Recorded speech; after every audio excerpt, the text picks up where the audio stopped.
Hello, Edgewater Alliance Church. Dave Lane here, and it's our church family's midweek update.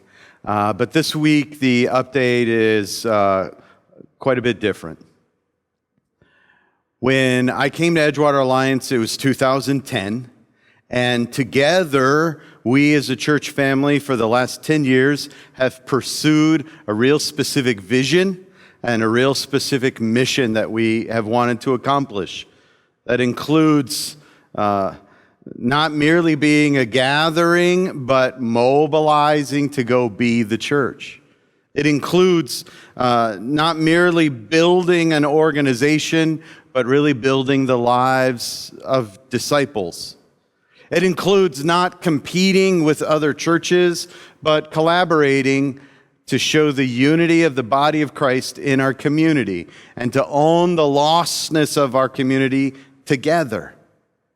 It includes not holding tightly to our resources, our assets, our personnel, but being willing to release our assets and hold in open hand what God has entrusted to us as stewards. And so sometimes there's a real test. Do you mean what you're saying?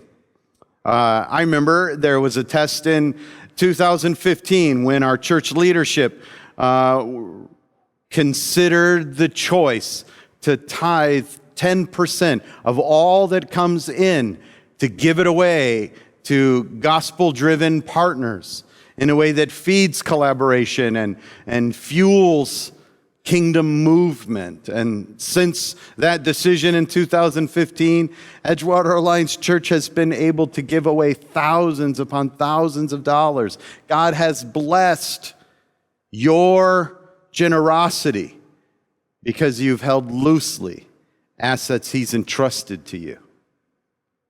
But sometimes those assets we're called to release can get personal. 10 years, I've had the privilege of bringing leadership to this church family, but in that time, you have blessed me and enriched me and enhanced me.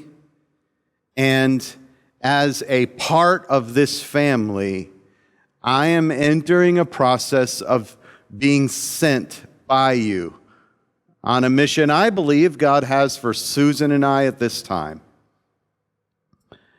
Here's the process, Edgewater Alliance. As you know, back in 2018, there was a season where I was being considered for a specific role called district superintendent. And that role would include being a shepherd to the pastors in a given geography.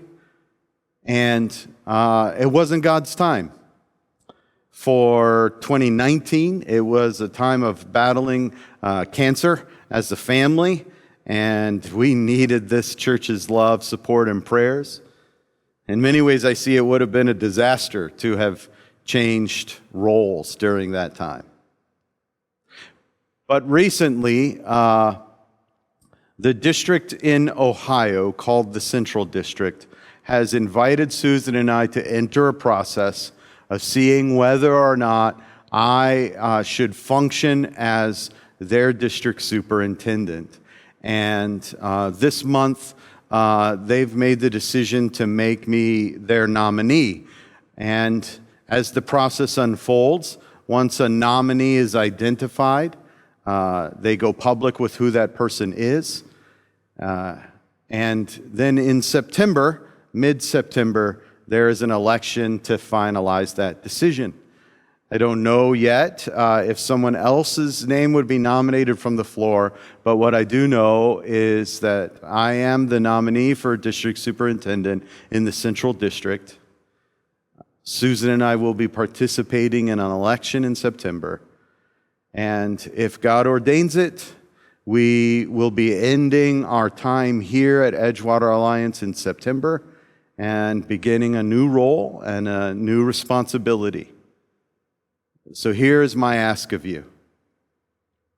As we have learned a valuable lesson together of releasing assets, I'm asking if this is what God intends, to join me in accomplishing His purposes and His kingdom will, not only here in our community and in our state, but extending the impact of this congregation to West Virginia and Eastern Ohio.